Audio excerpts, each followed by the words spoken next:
नमस्कार, आप देख रहे हैं ब्रेकिंग विद एजेंडा। आपके साथ मैं हूं Ravi Thakur. Breaking with agenda में आज चर्चा 2024 के चुनाव से पहले हुए सेमीफाइनल की। दरअसल 6 राज्यों में 7 विधानसभा सीटों पर उपचुनाव हुए थे, जिसके नतीजे सामने आ गए हैं। इन 7 में से 4 सीटों पर इंडिया अलायंस की पार्टियों के कैंडिडेट को जीत मिली है, जबकि बाकी की 3 सीट बीजेपी के खाते में आई है। हालांकि इन 7 में से पहले भी 4 सीट विपक्षी दलों के पास ही थी, लेकिन सबकी निगाहें यूपी की घोसी सीट पर टिकी थी, जहां समाजवादी पार्टी के सुधाकर सिंह को जीत मिली है। बीजेपी के दारा सिंह चौहान को हार का सामना करना पड़ा है। दारा सिंह भले ही अब की बार बीजेपी के झंडा बरदार थे, लेकिन पिछली बार 2022 में वो समाजवादी पार्टी के टिकट से ही घोसी से जीते थे, मगर अब की बार हार का सामना करना पड़ा। इधर पश्चिम बंगाल की घुपगुड़ी सीट भी इंडिया के खाते में आई है। इस सीट पर टीएमसी के उम्मीदवार को जीत मिली है। बीजेपी दूसरे नंबर पर रही। घुपगुड़ी सीट पहले बीजेपी के खाते में थी, जिसे अब टीएमसी ने छीन लिया है। इस लिहाज से देखा जाए तो उपचुनाव के नतीजों ने इंडिया अलायंस को जीत का फॉर्मूला दे दिया है।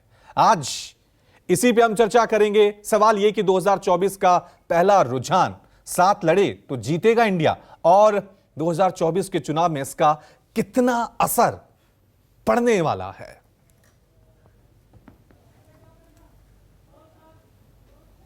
सर, क्या कुछ कहना चाहेंगे आज? अखिलेश यादव जिंदाबाद, समाजवादी पार्टी जिंदाबाद। सर, क्या कुछ कहना चाहेंगे आज? अखिलेश यादव जिंदाबाद, समाजवादी पार्टी जिंदाबाद। घोसी इंडिया गठबंधन की जीत है। मैं घोसी की जनता को अपनी शुभकामनाएं देता हूं, धन्यवाद देता हूं कि उन्होंने बहुत ही ज़बरदस्त तरीके का संदेश पूरे प्रदेश और देश में दिया है। और कल्पनाथ राय जी की वो कर्मभूमि रही है, जन्मभूमि रही है। कांग्रेस के समर्थन देने के बाद से पूरा का पूरा वहाँ का वातावरण बदला और पूरी चीज़ें मजबूती से आगे बढ़ी हैं। निश्चित तौर से इंडिया गठबंधन अब आगे बढ़ेगा मजबूती के साथ।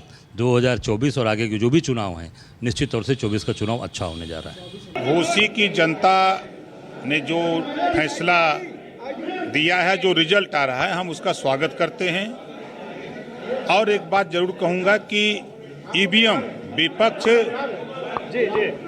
विपक्ष जब हारता है तो ईवीएम का दोष देता है। अब तो ये प्रमाण हो गया कि ईवीएम सही है। और एनडीए की सरकार में निष्पक्ष चुना हुआ ये प्रमाण विपक्ष खुद दे रहा है। देखिए, जो कमी रह गई है उसको हम लोग अध्ययन करके उस कमी को दूर करने का प्रयास करके आगे 24 की लड़ाई मजबूती से लड़ेंगे। घोसी विधानसभा के उपचुनाव का जो जनादेश आया है, भारतीय जनता पार्टी उसका सम्मान करती है। ये बात सत्य है कि जैसे परिणाम की अपेक्षा हम सब लोगों को थी, राजनीतिक दृष्टि से वैसा परिणाम नहीं आया है। मैं घोसी विधानसभा के सभी सम्मानित मतदाताओं का और चुनाव में जिन लोगों की सहभागिता रही, पुलिस प्रशासन, आयोग के सभी लोगों का धन्यवाद करता हूं। तो चलिए चर्चा की शुरुआत करते हैं। ये उपचुनाव 2024 लोकसभा चुनावों पे कितना असर डालेंगे, ये आने वाला वक्त बताएगा। इसी पे हम चर्चा करेंगे। सबसे पहले आपको तमाम मेहमानों से परिचय करा दूं। इस चर्चा में हमारे साथ मेरे वरिष्ठ सहयोगी राजीव रंजन बने हुए, साथ में घोसी से समाजवादी पार्टी के प्रत्याशी और नए विधायक सुधाकर सिंह भी इस चर्चा में हमारे साथ शामिल हैं। बीजेपी की तरफ से सिद्धार्थ यादव हैं, कांग्रेस की तरफ से प्रियंका गुप्ता हैं, समाजवादी पार्टी की तरफ से इस चर्चा में फराज किदवई हैं, जितेंद्र प्रताप सिंह एसबीएसपी की तरफ से इस चर्चा में शामिल होंगे, और शुभांकर भट्टाचार्य टीएमसी की तरफ से होंगे। शुरुआत मैं सीधा राजीव की तरफ ही रुक कर लेता हूं, क्योंकि हमारे साथ सुधाकर सिंह जुड़े हुए हैं सीधे घोसी से, और उनको जीत मिली है शानदार। तो राजीव, क्योंकि आप यूपी की सियासत को काफी बारीकी से समझते हैं, गंभीरता से समझते हैं, तो मैं चाहता हूं सवालों का सिलसिला आप सुधाकर सिंह से शुरू करें।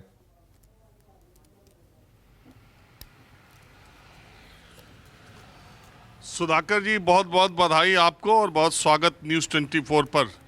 आवाज सुन पा रहे हैं आप?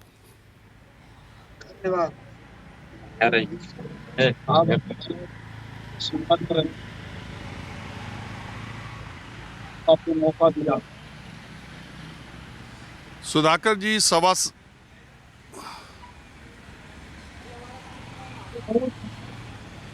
सुधाकर जी, 1.5 साल पहले उत्तर प्रदेश के विधानसभा के चुनाव हुए थे। अगर उन दिनों आप चुनाव जीतते तो शायद आप इतनी चर्चा में नहीं रहते। लेकिन ये घोसी उपचुनाव जीत करके आपका देश भर में नाम हो गया है। तो आपको क्या लगता है कि ये सुधाकर सिंह की जीत है या समाजवादी पार्टी की या इंडिया की? समाजवादी पार्टी के माननीय राष्ट्रीय अध्यक्ष अखिलेश यादव और पूरी घोसी की आवाम की जीत है। मैं तो प्रतीक था, घोसी के सारे लोगों ने एक तरफ मतदान किया विधानसभा के। मैं अपने राष्ट्रीय अध्यक्ष इंडिया और घोसी की जनता को बधाई देना चाहता हूँ।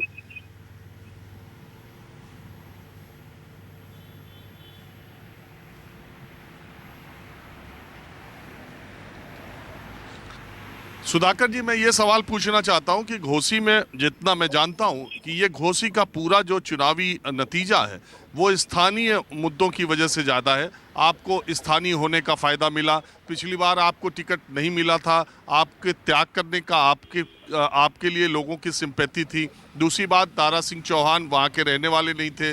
पिछली बार समीकरण के आधार पर सपा से वो चुनाव भले जीत गए, लेकिन एक एंटी इनकम्बेंसी दारा सिंह की थी कि चुनाव जीतने के बाद ही वो बीजेपी में अपने ठौर ठिकाने तलाश करने लगे और उन्होंने घोसी की तरफ रुख नहीं किया। और दूसरी बात है, आपके वहाँ स्थानीय होने का लोगों को एक ये था कि आप वहाँ से जड़ों से जुड़े हुए हैं और लगातार लोगों के बीच में हैं। आप उसी विधानसभा के रहने वाले भी हैं, दारा सिंह चौहान बाहर के थे। आपको लगता है कि ये पूरा चुनाव स्थानीयता के मुद्दे पर था या जो राष्ट्रीय स्तर पर इंडिया बना है और वहाँ पर कांग्रेस पार्टी ने आपके खिलाफ उम्मीदवार नहीं दिया और बीएसपी का जो मामला है उन्होंने भी कैंडिडेट नहीं दिया, इसलिए आपकी जीत आसान हुई? ये इंडिया वर्सेस एनडीए था या सुधाकर सिंह वर्सेस दारा सिंह चौहान था? यह हमारे राष्ट्रीय अध्यक्ष माननीय अखिलेश यादव का ये सब योगदान है और यहाँ के स्थानीय जनता का और इसके सारे लोगों ने एक तरफा हमको मतदान करके अपने जीता है और हमको जिताया है।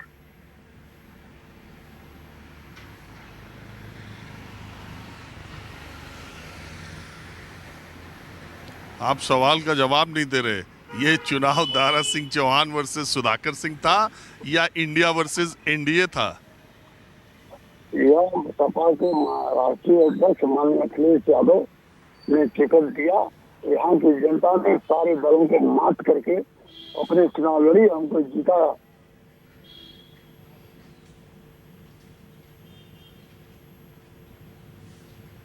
अच्छा, दूसरे जो घोसी में चुनाव परिणाम आया है, क्या ये उत्तर प्रदेश का मूड है या ये सिर्फ घोसी तक के चुनाव का मामला है? अब ये पहला चुनाव है, 2024 का मूड जान लीजिए अब क्या होगा।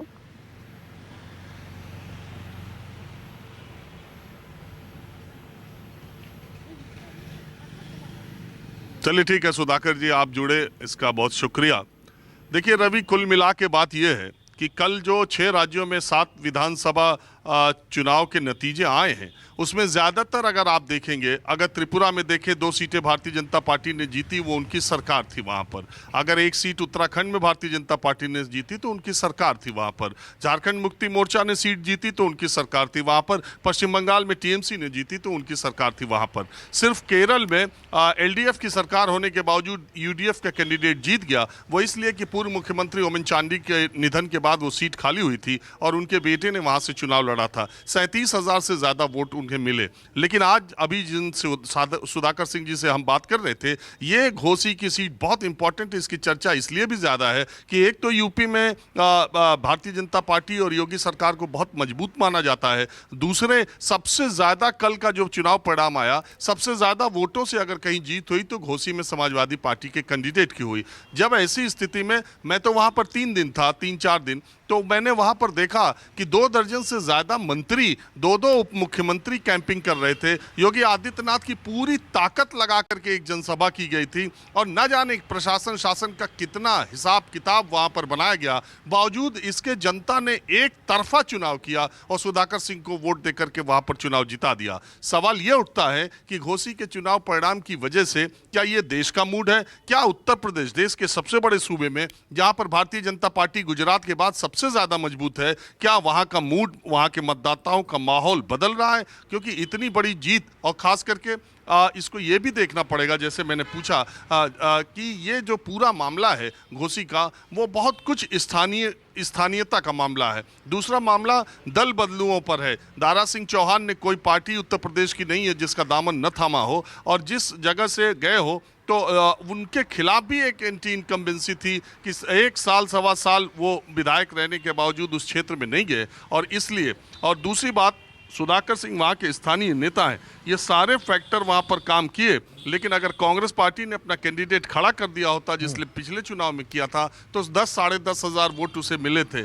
और सबसे बड़ी बात इस चुनाव से ये निकल के आती है कि मायावती ने बीजेपी को ये सीख दे दी कि अगर आप हमारी अहमियत को समझ लीजिए। अगर मायावती ने अपना कैंडिडेट खड़ा कर दिया होता तो यकीनन मानिए कि समाजवादी पार्टी के कैंडिडेट की जीत की राह इतनी आसान नहीं होती। तो मायावती ने भी अपनी अहमियत इस उपचुनाव के जरिए भारतीय जनता पार्टी और समाजवादी पार्टी को एक मैसेज देने की इससे कोशिश की है, जब उन्होंने आश्चर्यजनक रूप से घोसी, जो कि बीएसपी के विधायक वहां से कई बार जीत चुके हैं, उन्होंने अपना कैंडिडेट, घोसी का लोकसभा सदस्य आज भी बीएसपी का है, लेकिन उन्होंने आश्चर्यजनक रूप से फैसला लेते हुए उपचुनाव में उम्मीदवार नहीं उतारा, और इसकी वजह से समाजवादी पार्टी के उम्मीदवार की जीत की राह आसान हुई। रवि, ठीक है, चलिए राजनीतिक मेहमानों के साथ चर्चा की अब शुरुआत कर देते हैं। एक बार फिर मैं जल्दी से आप सबको परिचय करा देता हूं। बीजेपी की तरफ से सिद्धार्थ यादव है, कांग्रेस की तरफ से प्रियंका गुप्ता हमारे साथ बनी हुई हैं, फराज किदवई एसपी की तरफ से, जितेंद्र प्रताप सिंह एसबी की तरफ से, शुभांकर भट्टाचार्य टीएमसी की तरफ से। शुरुआत सिद्धार्थ जी मैं आपसे ही कर रहा हूं, क्योंकि जब इंडिया अलायंस का गठन हुआ था तो बीजेपी की तरफ से, एनडीए की तरफ से कहा गया ये इंडिया नहीं है, ये एक घमंडिया है। लेकिन ठीक इस अलायंस के बाद देश में उपचुनाव होते हैं, और जो नतीजे सामने आए हैं उसमें इंडिया अलायंस को 4 सीट मिली हैं और एनडीए को 3। तो ये घमंडिया कहकर कहीं आप ओवर कॉन्फिडेंस तो नहीं हो रहे हैं? 4 सीटें इंडिया अलायंस के पाले में गई हैं।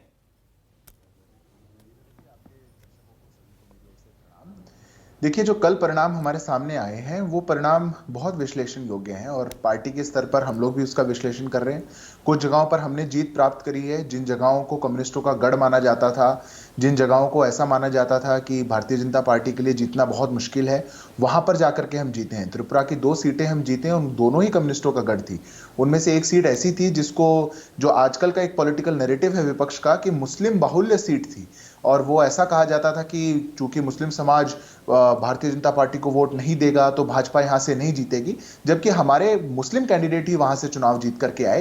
तो वो जो कि दर्शाता है कि विकास की जो नीति रही है देश में भी और प्रदेश में भी, उसमें मतदाता किसी भी वर्ग का हो, किसी भी पंथ का हो, किसी भी समाज का हो, वो विकास को चुनने के लिए साथ खड़ा हुआ है।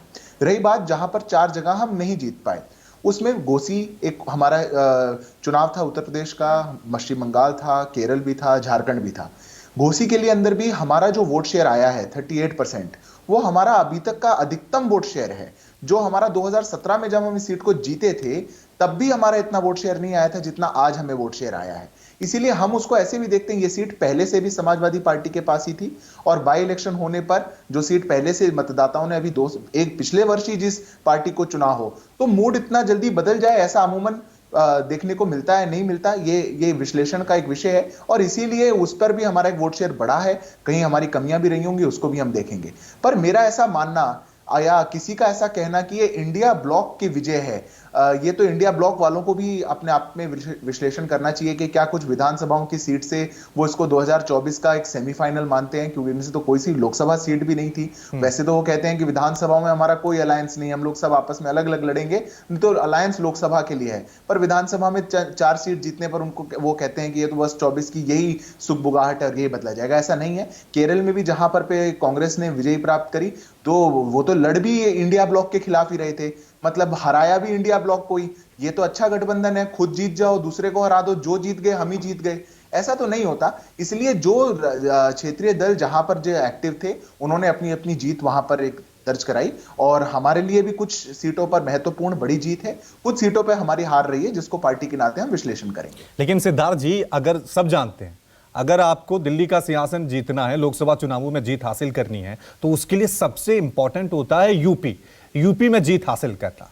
घोसी की सीट को इसलिए सिर्फ ये नहीं कहा जा सकता कि एक बाई इलेक्शन हुए, विधानसभा थी, इसमें आप भी अपने सहयोगियों के साथ लड़ रहे थे, जो एनडीए में आपके सहयोगी हैं, एसबी भी वहां पे आपको सपोर्ट कर रही थी, तमाम आपके जो सहयोगी हैं निषाद पाटिल, वो सब आपको सहयोग कर रहे थे। लेकिन उधर से देखिए आप, वहां पे कांग्रेस ने अपना उम्मीदवार नहीं दिया, मायावती पूरी तरह से डीएक्टिवेट हो गई, और उसका सीधा असर हुआ कि योगी राज में समाजवादी पार्टी एक बड़ी जीत हासिल करती है। और यह जीत छोटी मोटी जीत नहीं है, 50,000 के करीब जीत हासिल की है सुधाकर सिंह ने। तो यह आपको समझना होगा कि इंडिया अलायंस को जो आप हल्के में ले रहे हैं वो यूपी में कहीं भारी ना पड़ जाए।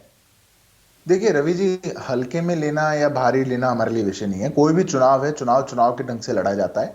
हम भी कई जगह चुनाव जीतते हैं, कई जगह हारते हैं। बाई इलेक्शंस पहले भी कई जगह चुनाव जीते हैं। बाई इलेक्शंस सामान्य चुनाव से थोड़ा सा अलग होता है, इसको तो आपको भी एक्सेप्ट करना पड़ेगा। रही बात कि उनके पार्टनर्स उनके साथ थे या नहीं थे, अब कांग्रेस पार्टी का कितना जनाधार बचा है उत्तर प्रदेश में कि वो अपना कैंडिडेट उतारें या समर्थन दें, या उस समर्थन का कितना लाभ हो, यह सोचने का विषय है। मायावती जी ने अपना कैंडिडेट नहीं उतारा, पर क्या वो वास्तव में इंडिया ब्लॉक के साथ हैं, वो क्या कह रही हैं, वो भी बड़ा सोचने का विषय है। इसलिए निश्चित रूप से उत्तर प्रदेश एक महत्वपूर्ण राज्य है, और इसीलिए हम जो सीटें जीते हुए थे उसमें से हमारी कोई सीटें कम नहीं हुई। जो सीट हमारे पास नहीं थी वो बाई इलेक्शन में हम उसको लड़ने का प्रयास कर रहे थे, हम उसको नहीं जीत पाए। हम इसका विश्लेषण करें। ठीक है सिद्धार्थ जी, आप वोट शेयर पाकर आप कह रहे हैं कि हमारे वोट शेयर में बढ़ोतरी हुई है, लेकिन ये यूपी में क्या मैसेज जाएगा ये तो आने वाला वक्त ही बताएगा।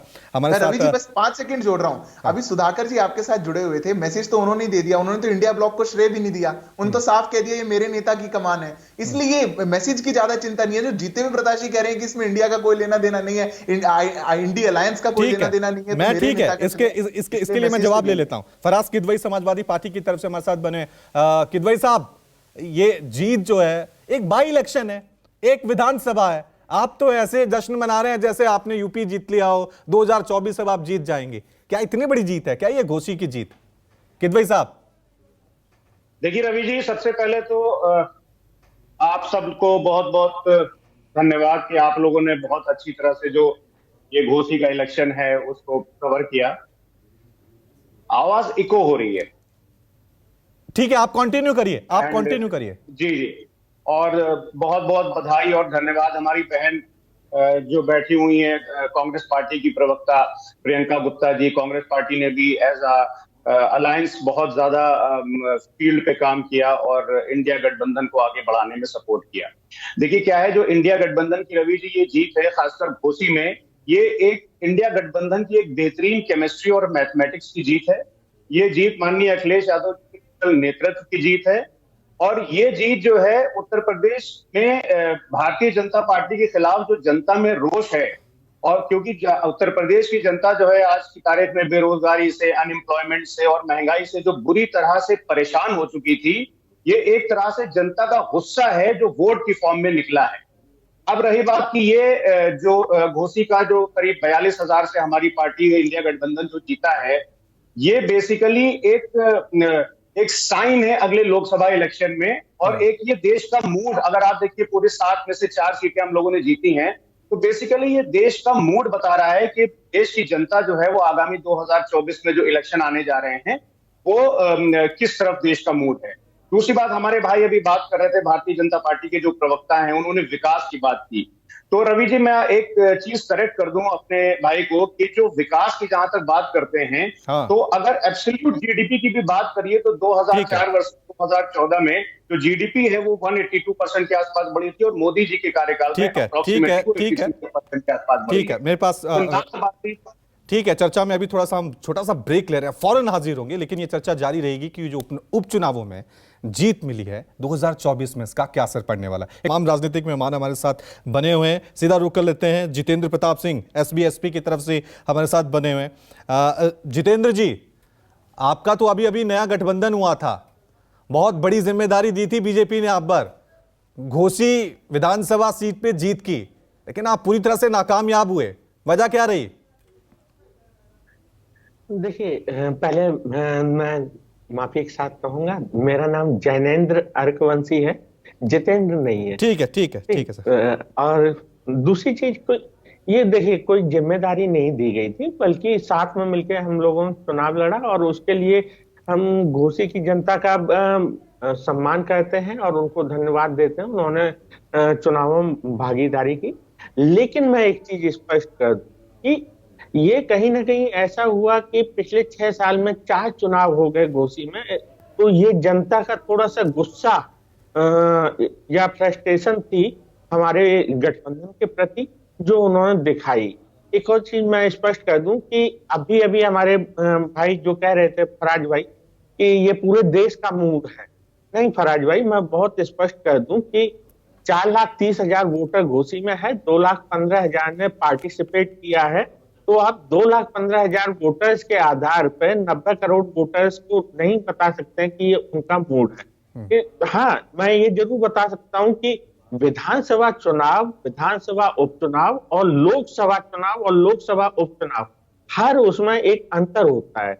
उनके मुद्दे अलग होते हैं, उनकी बुनियादें अलग होती हैं, और जनता चुनाव और उपचुनाव में जानती है कि वो किसे चुनना है। जब चुनाव होता है तो जनता जानती है कि उसे सरकार कौन सी चुननी है, लेकिन जब उपचुनाव होता है तो वो कैंडिडेट देखती है कि कौन सा कैंडिडेट है और कौन सा दूसरा प्रत्याशी है। यहाँ पे यहाँ पे एक और चीज मैं स्पष्ट कर दूं कि माननीय ओम प्रकाश राजभर जी जो हमारे नेता हैं, ये उनकी जीत इस मायने में देखी जाएगी कि आपको याद होगा पिछले साल जब आजमगढ़ के लोकसभा उपचुनाव हुए थे तो हमारे नेता क्या कह रहे थे कि माननीय अखिलेश जी को एसी कमरे से बाहर निकलना चाहिए, फेसबुक ट्विटर की राजनीति छोड़ के धरातल पे आना चाहिए और जनता के बीच में प्रचार में हिस्सा लेना चाहिए।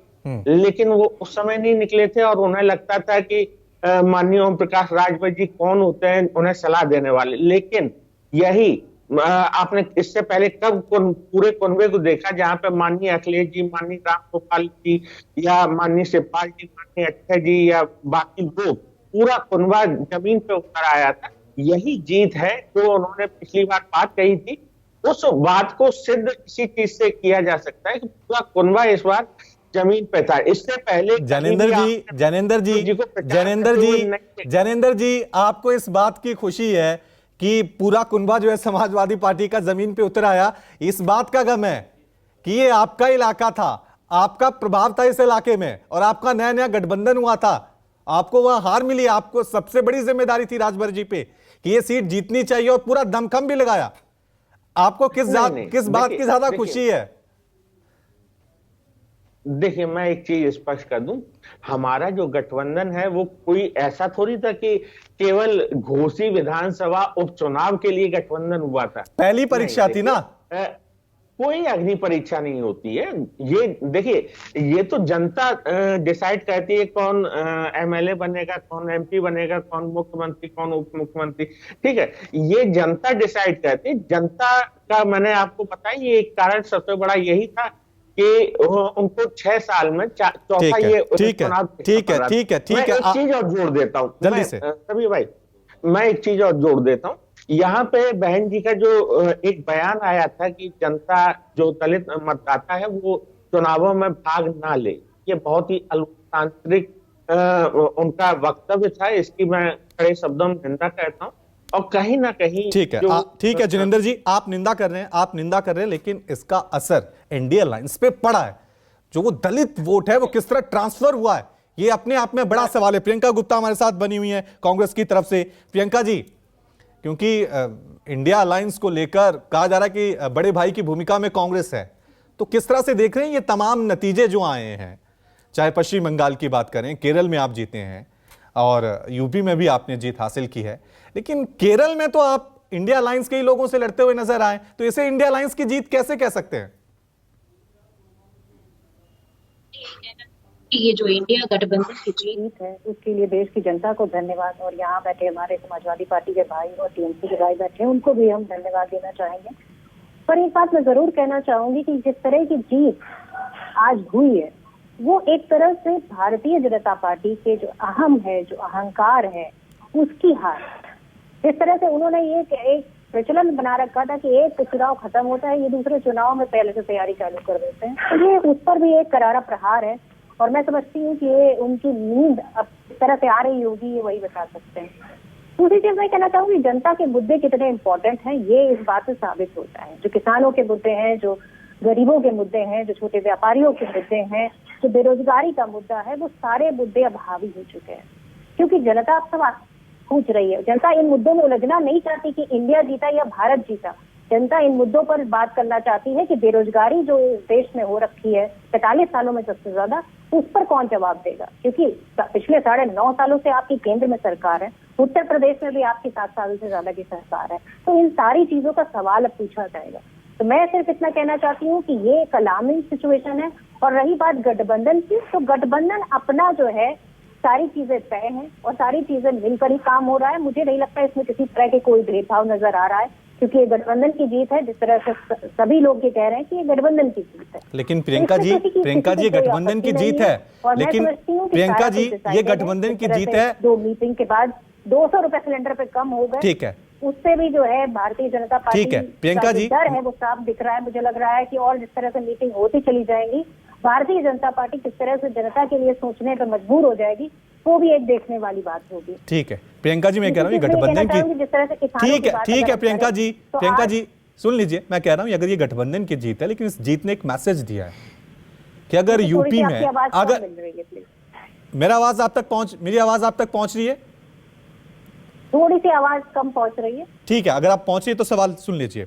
अगर ये गठबंधन की जीत है तो इस जीत ने एक मैसेज भी दिया है कि यूपी में कांग्रेस को बहुत पीछे हटना होगा, बहुत कुर्बानी देनी होगी।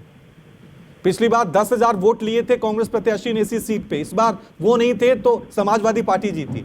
तो सबसे ज्यादा कुर्बानी अखिलेश आपसे मांगेंगे जब लोकसभा चुनाव होंगे, तैयार होंगे इस कुर्बानी के लिए आप? देखिए, मुझे लगता है कि अब इंडिया गठबंधन की जहाँ बात होती है वहां पर सब एक साथ मिलकर इस विषय पर बात करेंगे। और मुझे लग रहा है कि ये चर्चा कई दिनों से चल रही है, उस पर एक सीधा तौर से ये साबित हो जाएगा कि जहाँ जहाँ क्षेत्रीय दल मजबूत हैं वहाँ उन्हें ज्यादा संख्या में लड़ाई करनी होगी, और जहाँ जहाँ हम मजबूत होंगे वहाँ हम ज्यादा संख्या में लड़ाई करेंगे। तो असली मकसद ये है कि किस तरह से भारतीय जनता पार्टी की जो नीतियां हैं जिनसे जनता ऊब चुकी है, लड़ाई उनसे है। ठीक है, क्या ये नीतियों की जीत है, क्या ये मुद्दों की जीत है, या फिर ये इंडिया अलायंस और एनडीए में एक बड़ी जंग हुई है जिसमें इंडिया अलायंस 4-3 से आगे नजर आ रहा है? टीएमसी की तरफ से हमारे साथ शुभांकर भट्टाचार्य हैं, क्योंकि पश्चिम बंगाल में भी बाई इलेक्शन हुए थे और वहां पर टीएमसी ने जीत हासिल की है। टीएमसी की जीत का है, इंडिया अलायंस की जीत का है? शुभांकर जी। रवि जी, मैं एक बात तो पहले कहूंगा कि देखिए, आपने अभी तक जितने भी प्रवक्ताओं को सुना, जितने लोग यहाँ से जीत के आए, आपने दीदी को वहां पे सुना, वहां अखिलेश जी यूपी में बोल रहे हैं, सबने इस बात को जरूर कही कि देखिए इंडिया अलायंस की जीत है। सबने इंडिया अलायंस का नाम लिया। चाहते तो ममता बनर्जी कह सकती थी कि भाई यहाँ पे टीएमसी की जीत हुई है, अखिलेश जी वहां पे सपा को पूरा खुद अपने सर पे ताज रख सकते थे, लेकिन सबने अलायंस का नाम लिया, अलायंस का इस पर से इसमें क्रेडिट दिया। यही बात दिखाती है कि कहीं ना कहीं अलायंस के प्रति सब एकजुटता आ रही है, वो मानसिकता बन रही है यहाँ पे एक साथ आने की, ये अहम बात है। दूसरी बात, एक बात बार बार कही जा रही है कि भाई जिन क्षेत्रों में जो है कांग्रेस मजबूत रही है इधर से, ये सब देखिए सीट जो बंटने की बातें आती हैं, उन सब के लिए भी शायद कहीं ना कहीं ये रास्ता तैयार कर रहा होगा। ये बात आपकी बिल्कुल सही है, कहीं ना कहीं उसका भी रास्ता ये धीमे धीमे से तैयार कर रहा है। लेकिन जो अहम मुद्दा है, जहां पे आप लोग कहते हैं, अभी विश्लेषण की बात होती है, हमारे कुछ प्रवक्ता यहाँ पे कह रहे थे कि भाई ये 2024 का इलेक्शन की से आप इसको मत जोड़ के देखिए, लेकिन जिन 3 सीटों में ये जीते हैं वहां पे कहानियां दूसरी हो रही है। वहां पे इसको ये ऑलरेडी इसको बता रहे हैं कि देखिए हम रिहर्सल कर रहे थे और इसमें हमारी जीत हुई है, इससे 2024 का जो है रुख पता चल रहा है। लेकिन जिन सीटों में ये हारे हैं वहां रुख का पता नहीं चल रहा। चलिए कोई बात नहीं, हम बात करते हैं धूपगुड़ी की। धूपगुड़ी में सबसे मजे की बात अगर आप देखें तो जितने वोट से हम हारे थे 2021 में, लगभग उतने ही वोट से वहां पे जीत हुई। और इस पर भी आप अगर प्रॉपरली अगर इसको थोड़ा सा अगर समीक्षा करें तो मजे की बात यह है कि वहां पे हर एक नेता, भाई बीजेपी का वहां स्थानीय कोई बड़ा नेता कोई ऐसा रहा नहीं था जो वहां पे ना पहुंचा हो।